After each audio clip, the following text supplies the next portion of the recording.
أعوذ بالله من الشيطان الرجيم بسم الله الرحمن الرحيم اللہ تبارک و تعالی فرماتے ہیں یا ایھا الذین آمنوا کتب علیکم القصاص فی القتل، اے ایمان والو تمہارے اوپر قصاص فرض کیا گیا ہے قتل میں، الحر بالحر آزاد کے بدلے آزاد قتل کیا جائے گا، والعبد بالعبد غلام کے بدلے غلام، والانثى بالانثى عورت کے بدلے عورت، ومن عفی له من اخیہ شیء، پس جس کو اپنے بھائی کی طرف سے عافیت دی گئی، فاتباع بالمعروف، تو مقتول کے ورثہ نرمی کے ساتھ مطالبہ کریں، واداء الیہ باحسان، اور قاتل والے احسان کے انداز میں دیت کو ادا کرے، ذالک تخفیف من ربکم ورحمہ،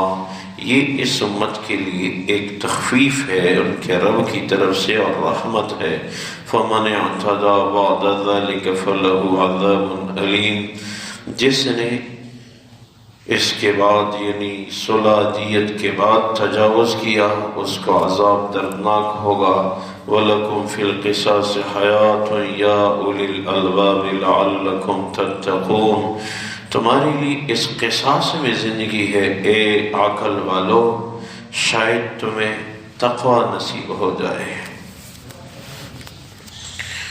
اللہ تبارک و تعالی ان آیات مبارکہ میں ایمان والوں کو قصاص کا حکم دے رہے ہیں کہ قتل میں تمہارے اوپر قصاص لازم ہے،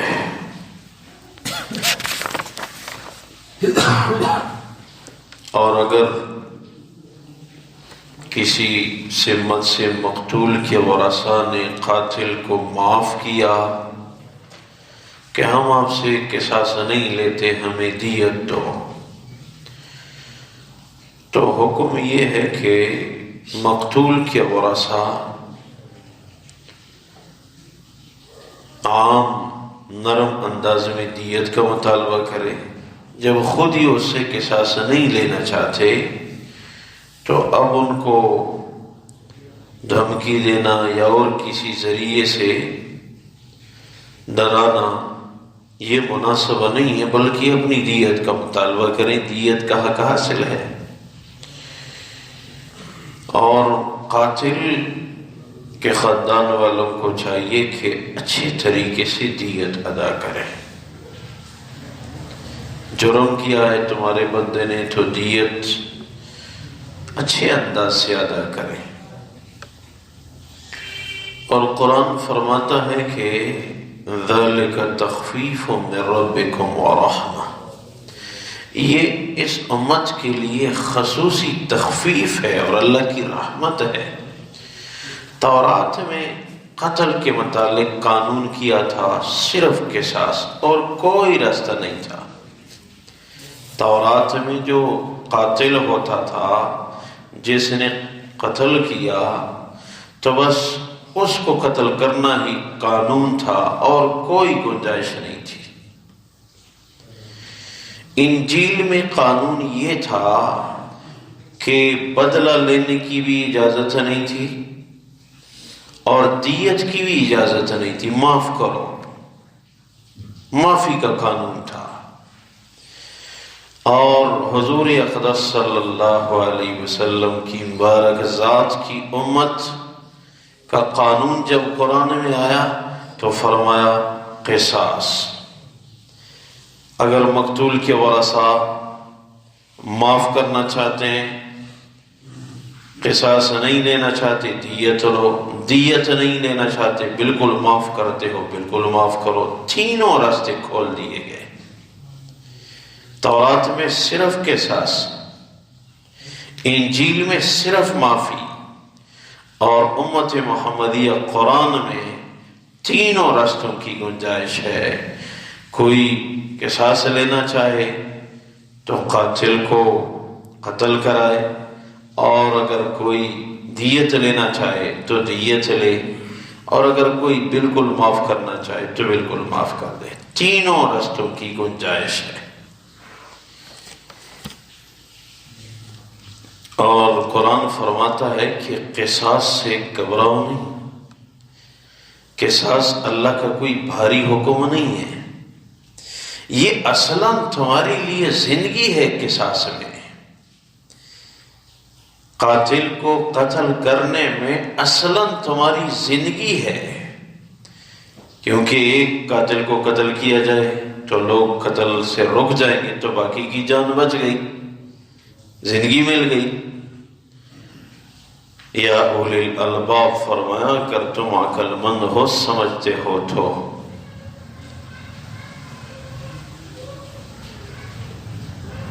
تو اگر اس امت میں کوئی قصاص کا راستہ اختیار کرے، وہ اس میں گنجائش ہے کہ جب قاتل نے قصداً مسلمان کو قتل کیا پھر قصاص کی گنجائش ہے۔ اگر غلطی سے قتل کیا ہے، قتل کرنے کا ارادہ نہیں تھا، تو پھر قصاص کی اجازت نہیں ہے۔ دیت کی گنجائش تو ہے لیکن قصاص کی اجازت صرف قصداً قتل میں ہے۔ اور دیت پھر کتنی؟ دیت کی 3 قسمیں ہیں، اونٹوں میں یا سونے میں یا چاندی میں۔ اونٹوں میں اگر دیت لینا چاہیں مقتول کے ورثہ تو 100 اونٹ لے سکتے ہیں، 100 سے زائد نہیں لے سکتے، 100 اونٹ لے سکتے ہیں۔ کم 80 پہ راضی ہوں، 70، 5، 1 کوئی بھی نہیں، درست ہے۔ اور اگر سونے میں لینا چاہیں تو قانون محمد یہ ہے 265 تولے سونے کی قیمت دینی پڑے گی، 265 تولے سونا یہ دینا پڑے گا۔ سوچا جائے اس امت میں اللہ کے ہاں انسان کی کتنی بڑی قیمت ہے۔ 265 تولے سونا اگر مقتول کے ورثہ مطالبہ کریں، یہ ان کا حق ہے، یہ مطالبہ وہ کر سکتے ہیں۔ یہ کچھ عرصے پہلے کی بات ہے، ہم یہ پورا چٹاؤن کے مدرسے میں ہم بیٹھے ہوئے تھے، کچھ اور علماء بھی تھے ساتھی اسٹاف کے، تو ایک آدمی آیا، اس نے کہا کہ ایک مسئلہ پوچھنے آیا ہوں، مسئلہ یہ ہے کہ ہمارے علاقے میں وہ میرے بھائی نے قتل کیا ہے ایک آدمی کو، تو علاقے میں رواج 5 لاکھ روپے ہے، اب وہ مجھ سے 15 لاکھ روپے مانگ رہے ہیں، کیا شریعت میں ان کو یہ حق ہے کہ وہ 15 لاکھ کا مجھ سے مطالبہ کریں؟ یہ ناجائز قانون مجھ پہ جاری کروا رہے ہیں، تو شریعت کیا کہتی ہے؟ تو ہمارے ساتھی نے اس کو چپکے سے کان میں کہہ بخوشی 15 لاکھ دو، مزید نہ پوچھو۔ یہ اگر انہوں نے آ کے ہم سے مسئلہ پوچھا کہ میں کتنے تک لے سکتا ہوں، تو ہم بتا دیں گے 265 تولے سونے کی قیمت کا آپ مستحق ہیں۔ تو یہ تو معاملہ کروڑوں میں جا رہا ہے، کیونکہ 90,000 لگ بھگ تو 1 تولے وہ سونے کی قیمت ہے۔ چاندی میں اگر لینا چاہے تو 30 کلو 618 گرام چاندی کا مستحق ہے، 30 کلو 618 گرام چاندی کا مستحق ہے مقتول کا وارث۔ اب حساب لگاؤ یہ حساب کہاں پہ پہنچ رہا ہے، چاندی اور پھر کلو میں، پھر یہ تو 30 کلو تو بہت بڑی چیز ہے۔ یہ ہماری شریعت میں انسان کی قیمت ہے، انسان کی کتنی اہمیت ہے شریعت میں۔ اور مزید فقہ کی کتابوں نے لکھا ہے کہ اگر کسی نے کسی کی زبردستی کوئی اعضاء میں سے کوئی عضو ضائع کر دیا، جیسے کسی نے کسی کی زبان کاٹ دی، پہلے وہ بول سکتا تھا، ابھی نہیں بول سکتا، زبان کٹ گئی ہے، تو کتنے وہ لینے کا مستحق ہے؟ یہ مکمل دیت لینے کا مستحق ہے، 265 تولے سونا لینے کا حق رکھتا ہے جس کی زبان کاٹ دی گئی قصداً۔ ہر عضو کے شریعت میں اپنے فوائد ہیں، جب وہ فائدہ سلب ہو گیا تو پوری دیت لینے کا مستحق ہو گیا۔ دونوں پیر ہیں چلنے کے لیے، کسی کے دونوں پیر کاٹ دیے گئے، مکمل دیت کا مستحق ہے۔ 100 اونٹ یا 265 تولے سونا یا 30 کلو 618 گرام چاندی یہ لے سکتا ہے۔ اسی طرح قوت شماتت، سونگنے کی قوت کسی کی سلب ہو گئی،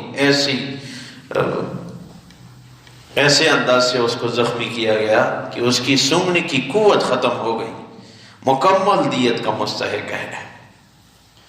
2 ہاتھ ہیں پکڑنے کے لیے، دونوں ہاتھ کاٹ دیے گئے، اب پکڑ نہیں سکتا تو مکمل دیت کا مستحق ہے۔ یہ کیوں؟ آدمی تو اب زندہ ہے، پورے جسم پہ جو دیت آ رہی ہے وہ صرف ایک عضو پہ کیوں ہے؟ یہ اس لیے کہ یہ زبان تب بولنے سے فیل ہو جاتی جب یہ آدمی مر جاتا۔ جب آپ نے اس کی زبان کاٹ دی گویا کہ آپ نے اس کو قتل کر دیا۔ یہ سونگنے کی قوت تو تب ختم ہو جاتی جب یہ مر جاتا، تو آپ نے تو اس کو مار ڈالا کیونکہ اس کی سونگنے کی قوت فیل ہو گئی۔ ایک ہاتھ کاٹ دیا تو پکڑنے کی قوت نصف سلب ہو گئی، تو 50 اونٹ 265 تقسیم 2، اسی طرح 30 کلو 618 گرام چاندی تقسیم 2، اس کو نصف کرو۔ ایک انگلی کاٹ دی تو دونوں ہاتھوں میں 10 انگلیاں ہیں، 10 انگلیوں پہ 100 اونٹ ہیں، تو ایک انگلی پہ 10 اونٹ، وہ تقسیم کرو 10 پہ۔ ایک پور کاٹ دیا گیا تو 10 اونٹوں کو 3 پہ تقسیم کر دو، کیونکہ ایک انگلی کے اندر 3 پور ہوتے ہیں۔ انسان کی کتنی اہمیت ہے!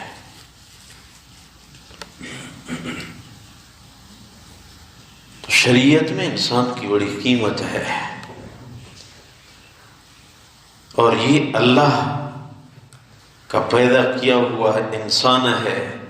انسان کو کیا اختیار کہ اس کے کسی عضو کو کاٹ دے، اس کو قتل کر دے، اس کو زخمی کر دے؟ انسان کو کیا اختیار ہے؟ تو شریعت میں انسان کی بڑی اہمیت ہے، لیکن انسان اپنی اہمیت کو جان لے، انسان اپنے کام پہ آ جائے۔ یہ دیکھو ابھی جو بیماریاں، وبائیں، ان سے جو جانیں ضائع ہو رہی ہیں، یہ اللہ کی ناراضگی ہے۔ اللہ ہم سے ناراض ہے، اللہ ناراض ہو گئے ہیں، اللہ کو منوانے کی ضرورت ہے۔ سجدے میں رونے، دعائیں مانگنے کی ضرورت ہے۔ صلاۃ توبہ، جس وقت ٹائم میرے صلاۃ توبہ ہے، اللہ میں گناہ گار ہوں، ایسا نہ ہو یہ میرے گناہ کی وجہ سے پوری امت کو تکلیف ہو رہی ہے۔ یہ اللہ کی ناراضگی کی نشانیاں ہیں۔ یہ جو کچھ ہم سن رہے ہیں، ایسے کبھی زندگی بھر آپ نے سنا ہے؟ ایسے بھی ہوا؟ یہ اللہ کی ناراضگی کی نشانیاں۔ اللہ دکھا رہے ہیں، دیکھو پوری دنیا کو میں روک سکتا ہوں۔ دنیا کا باغ و بہار کہاں گیا؟ دنیا کے بادشاہ کہاں گئے؟ وہ خود ہی ڈر رہے ہیں، خود ہی ان کو خوف ہے، مجھے نہ لگے، مجھے نہ لگے۔ نظام اللہ کے کنٹرول میں ہے، انسانوں کے کنٹرول میں یہ نظام نہیں ہے۔ انسانوں کے کنٹرول میں ہوتا یہ نظام ایسے درہم برہم ہو جاتا جیسے ہو کے نظر آ رہا ہے۔ پوری دنیا کا نظام رک گیا، جہاز کوئی ایک نظر نہیں آ رہا 24 گھنٹوں میں، مواصلاتی نظام اور ذرائع رسد فیل ہو رہے ہیں، پتہ چلتا ہے یہ نظام چلانے والا کوئی اور ہے، یہ جو نظام میں ہیں یہ اس پہ یقین سے قاصر ہو رہے تھے، اللہ دکھا رہے ہیں یہ میں کر رہا ہوں، میں نے روک دیا کوئی دنیا کو چلائے۔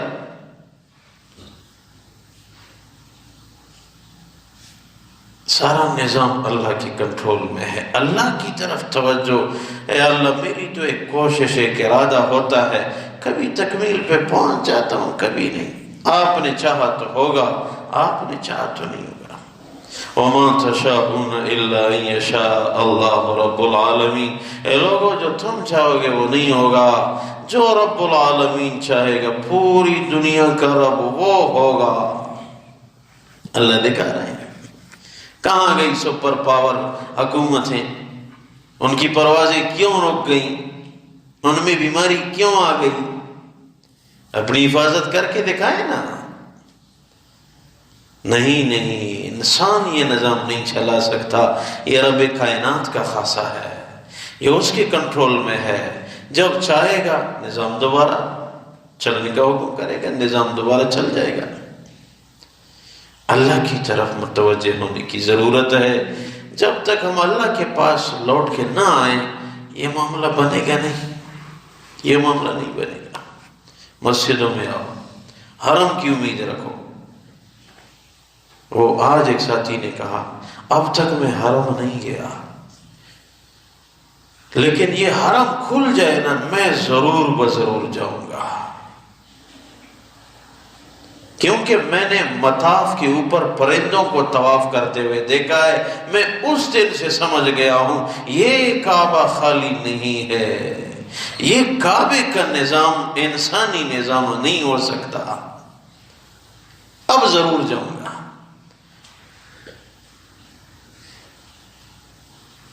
بس اللہ کے فیصلے، رضا بالقضا بھی ایمان کا حصہ ہے، رضا بالقضاء، اللہ کے جو فیصلے، ہم تو کچھ بھی نہیں کر سکتے، ہمارے تو ارادے ہوتے ہیں، آپ نے چاہا تو وجود ملے گا، آپ نے نہیں چاہا تو ہم تو کچھ بھی نہیں کر سکتے۔